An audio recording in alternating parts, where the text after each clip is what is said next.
ठीक है। और 14th वाला जो लास्ट वाला है वो है cyber security tips for you. Tips होता है छोटी जानकारी, छोटी मोटी जानकारी जिसको आपको ध्यान में रखना चाहिए, जिसको ध्यान में रख के आप प्रॉब्लम्स को समझ सकते हैं, सोल्यूशन को समझ सकते हैं। वो छोटी छोटी जानकारी को टिप्स बोला जाता है। Cyber security tips for you, cyber security tips आपके लिए क्या है। अच्छा, ऊपर जो हमने पढ़ के आए ना उनको पूरा समराइज़ किया गया इसके अंदर। यूज़ स्ट्रॉन्ग पासवर्ड, अपना पासवर्ड स्ट्रॉन्ग यूज़ करें। पासवर्ड स्ट्रॉन्ग इस्तेमाल करने की पूरी पूरी चैप्टर है, पासवर्ड का पूरा चैप्टर है साइबर सिक्योरिटी में कि कैसे पासवर्ड को स्ट्रॉन्ग लें और कैसे पासवर्ड को अवेलेबल करवाएं हमेशा हमेशा, और कैसे उसको चेंज करवाएं ऑटोमेटिकली कि वो पासवर्ड चेंज होते रहे, या पासवर्ड को किस तरह से पासवर्ड मैनेजर्स का इस्तेमाल करें, कैसे इस चीज़ को ऑटोमेट करते हैं, डेस्कटॉप पे कैसे इस्तेमाल करें, फ़ोन पे कैसे इस्तेमाल करें, और मल्टी ऑथेंटिकेशन पासवर्ड को कैसे इस्तेमाल करें। ये सब पूरा इस पूरे चैप्टर में आता है। जब हम लोग पासवर्ड का चैप्टर खोलते हैं तो A to Z जो भी प्रॉब्लम आ सकता है आपको पासवर्ड का इस्तेमाल करते करते, आपका पासवर्ड का सोल्यूशन उसी चैप्टर में पढ़ाया जाता है। पासवर्ड और सिक्योरिटी ऑथेंटिकेशन के चैप्टर में, साइबर सिक्योरिटी में। उसके बाद है do not click on strange link. Do not click, ना क्लिक करें किस पे, on strange links. Strange links के ऊपर क्लिक ना करें। जो एड्रेस है, वेबसाइट का एड्रेस है, उसके ऊपर क्लिक ना करें जिसके बारे में आप जानते नहीं हैं। और be careful on public wifi. जब आप पब्लिक वाईफाई के ऊपर हैं या पब्लिक वाईफाई यूज़ कर रहे हैं, यहाँ पे है पब्लिक वाईफाई का यूज़ करना। बी केयरफुल, केयरफुल रहना, केयरफुल रहें, केयरफुल रहें, सावधान रहें ऑन पब्लिक वाईफाई। जब आप पब्लिक वाईफाई इस्तेमाल करें तो तब सावधान रहें। क्या क्या करना है वो ऊपर बता चुका है। और लास्ट है अपडेट योर कंप्यूटर ऑफन। अपने कंप्यूटर को अक्सर, ज़्यादातर, आमतौर पर अक्सर उसे अपडेट करते रहें। मतलब ये ना हो कि आप बहुत पुराने पुराने कंप्यूटर इस्तेमाल कर रहे हैं, पुराना ऑपरेटिंग सिस्टम है, पुराने पुराने एप्लीकेशंस है, सब कुछ पुरानी पुरानी चीज़ें हैं। उनके अंदर क्या मुसीबत है, क्या प्रॉब्लम है, वो हैकर ने चेक कर चुका है, हैकर उसको जान चुका है। अब वो चीज़ अगर आपके कंप्यूटर में है और आपने कंप्यूटर को पूरा पूरा सिस्टम अपडेट ही नहीं किए, बस पुराने तरीके से चल रहा है, तो कोई भी आम इंसान हैक कर सकता है, इसमें कोई बड़ी बात नहीं है। तो अपडेट योर कंप्यूटर ऑफन, अक्सर।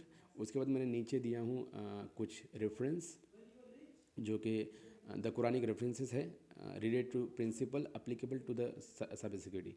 साइबर सिक्योरिटी में जो प्रिंसिपल्स है ना, सिद्धांत, जो पूरे कंपनी को चलाने के लिए, पूरा ऑर्गेनाइजेशन चलाने के लिए, पूरे टीम को चलाने के लिए, पूरा बिजनेस को ऑब्जर्व चलाने के लिए जो प्रिंसिपल्स हैं, वो प्रिंसिपल इन आयात से मैच कर सकते हैं हम लोग। इन आयात से हम लोग उन प्रिंसिपल को ले सकते हैं ताकि हम उसमें अप्लाई करें।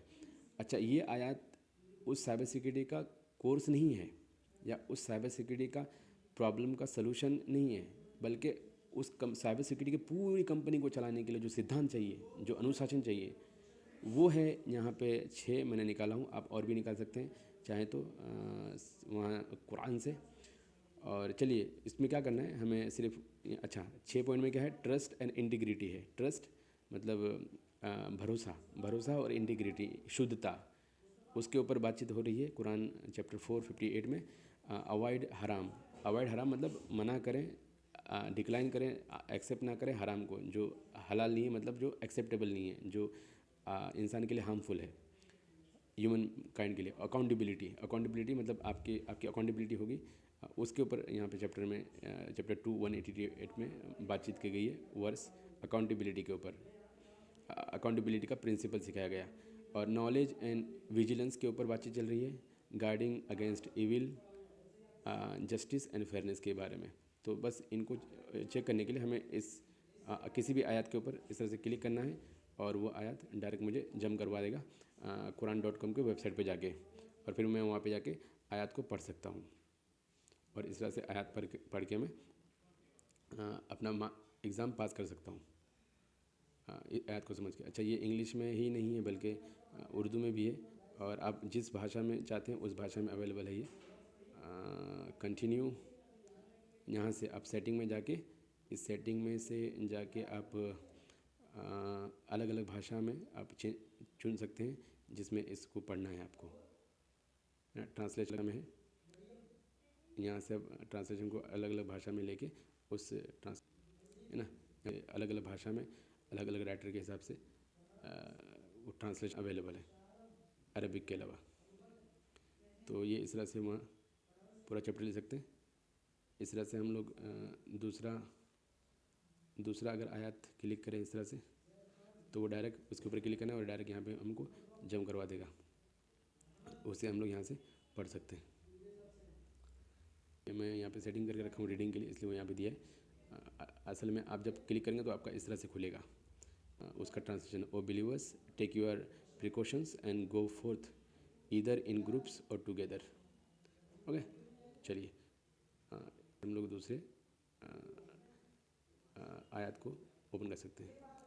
चलिए, मुझे उम्मीद है आप समझ गए होंगे इस बुक को। अगर नहीं समझे तो प्लीज़ ग्रुप के अंदर पूछें, सबके सामने इन वॉइस मैसेज और वीडियो मैसेज में पूछें, ग्रुप के अंदर पूछें, आप प्राइवेट में ना पूछें। Thank you so much.